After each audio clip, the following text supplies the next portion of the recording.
जवाब लेने का वक्त आ गया है एसपी सिंह बघेल से भी और प्रमोद तिवारी साहब से भी। बघेल साहब, देखिए, डॉक्टर कमल उसरी मजदूर नेता है, मुझे लगता है उन्होंने एकदम खरा सच बोल दिया है और वाजपेयी साहब ने भी जो बात कही है उसको दरकिनार नहीं किया जा सकता तर्कों के माध्यम से। ये बात वाकई समझ में आने लायक नहीं है। अगर ठीक है, राजनीतिक मतभेद अपनी जगह है, लेकिन ये आपदा काल है, उसमें आप इतनी स्क्रूटिनी करेंगे, इतना लेंस लगा के बैठेंगे कि इस नंबर की गाड़ी का रजिस्ट्रेशन किस साल में हुआ था, उसका चालान बना कभी कि नहीं बना, उसको कभी इंश्योरेंस हुआ कि नहीं हुआ, तब तो चल चुकी बस, तब तो पहुंच चुके मजदूर जैसे कि आज तक पहुंच रहे हैं।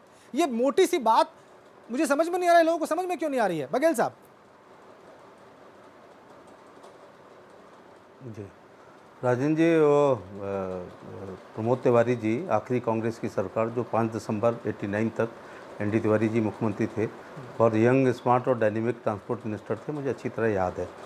लेकिन इन्होंने ही एक नया मोटर व्हीकल एक्ट उनके बाद, जब मिनिस्टर थे उसके बाद इस देश में लागू हुआ और वो बड़ा सख्त भी है और आदमी की ज़िंदगी से बढ़ के कोई दूसरी चीज़ नहीं है।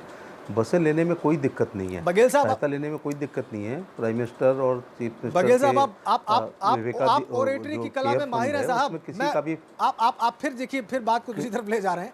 आप ओरेटरी की कला में माहिर हैं, बड़ी अच्छी बात है। आपने अच्छा, मैं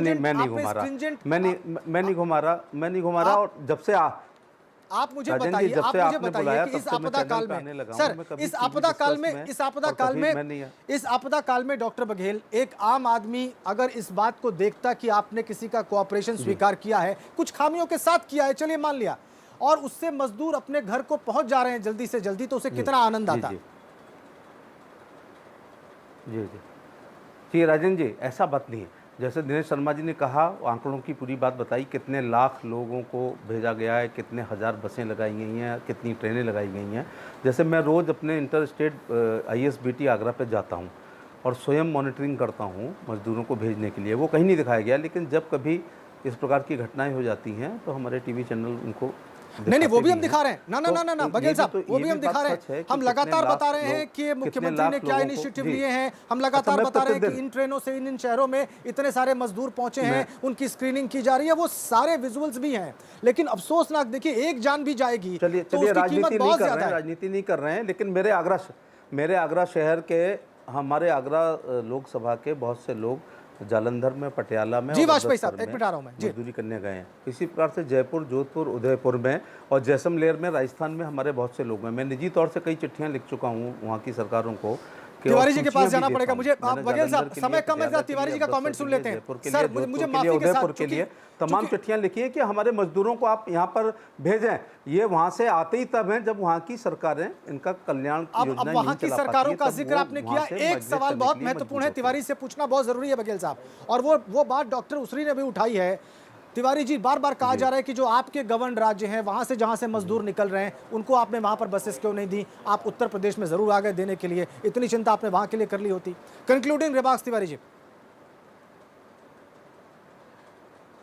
मैं सिर्फ इतना कहना चाह रहा हूँ, संघीय ढांचा में यह तय हुआ था कि जिस राज्य के मजदूर होंगे वो राज्य उनको लाने का प्रबंध करेगा, ये तय हुआ था। तो उत्तर प्रदेश और बिहार दो ऐसे राज्य हैं जहां सबसे ज़्यादा मजदूर हैं। उत्तर प्रदेश से मैं किसी बात पे डिस्प्यूट नहीं करता, जितने लोगों को कह रहे होंगे ले गए होंगे। हम तो सिर्फ इतना कह रहे हैं कि जो लोग सड़क पर रह गए हैं, जो पैदल चल रहे हैं, बैलगाड़ी में जुट के चल रहे हैं, उनकी सबकी मासूमों की जो रेल के ट्रैक पे कट रहे हैं, उनसे बचाने के लिए जो औरैया में जान दे रहे हैं, हमने एक छोटा सा कंट्रीब्यूशन दिया है 1000 बसेस का, और जिसको आपने खुद स्वीकार कर लिया है कि लगभग 889 बस हैं। भैया, इनको तो चलने दो, ये तो अच्छी हालत में हैं। हम लिए बॉर्डर पे खड़े हैं, आगरा बॉर्डर से MP हैं हमारे लोकप्रिय सांसद बघेल जी, ये फिरोजाबाद के भी MP रहे हैं। मैं सिर्फ ये कहना चाहता हूँ बहुत विनती पूर्वक कि इस समय टेक्निकल बातों पे जरा हम कम जाएं, व्यवहारिक हो जाए। सबसे ज्यादा धरना प्रदर्शन इन्हीं क्या हो रहा है। इन्हीं के मेयर ने, बघेल साहब के मेयर ने कहा कि इसको बुहान मत बनाओ। तो मैं ये कह रहा हूँ कि जो हम दे रहे हैं, जो फिट है उसको ले जिसमें लीजिए। आपका ये ठीक है। सर्टिफिकेट है, ठीक, इन ठीक सर। बसों को अगर आप नहीं ले रहे हैं तो ऐतिहासिक भूल कर रहे हैं, अमानवीय हरकत कर रही है आपकी ठीक, सरकार। ठीक। बघेल जी, आप पे छोड़ दिया जाता तो आप जरूर इसको ले लेते। ये आपने बड़ी बात लेकिन कह दी। जो आप लोग दोनों की सरकार म्यूचुअल चला रहे हैं, अंडरस्टैंडिंग बहुत अच्छी वो है सर। गलत कर रहे हैं। वाजपेयी साहब एक लाइन में अपनी बात अगर कहना चाहें सर तो बात समय समाप्त हो गया। वाजपेयी साहब। बस मेरा इन दोनों आदरणीय नेताओं से बस इतना ही निवेदन है कि इस समय राजनीति नहीं की जानी चाहिए। प्लीज़ आप लोग मजदूरों को समझिए, मजदूरों की ताकत समझिए। अभी आपको नहीं मालूम है जिन प्रदेशों से मजदूर उत्तर प्रदेश और बिहार पहुंच रहे हैं, जब लॉकडाउन खुलेगा, जब इंडस्ट्रीज खुलेंगी, तब पता चलेगा कि मजदूर कितना कीमती होता है। बिल्कुल उन ठीक कहा आपने प्रदेशों को जहां वाजपेयी से साहब, और ये मजदूर बात आ सबके रहे हैं। जहन में। बहुत बहुत धन्यवाद आप सभी का। प्रमोद तिवारी साहब, एसपी सिंह बघेल साहब, अनूप वाजपेयी जी और डॉक्टर उसरी इस चर्चा का हिस्सा बनने के लिए। तो आपने देखा लगभग एक मत है हमारे तमाम पैनलिस्ट की, इस पर राजनीति नहीं होनी चाहिए, लेकिन दुर्भाग्यवश राजनीति हो रही है।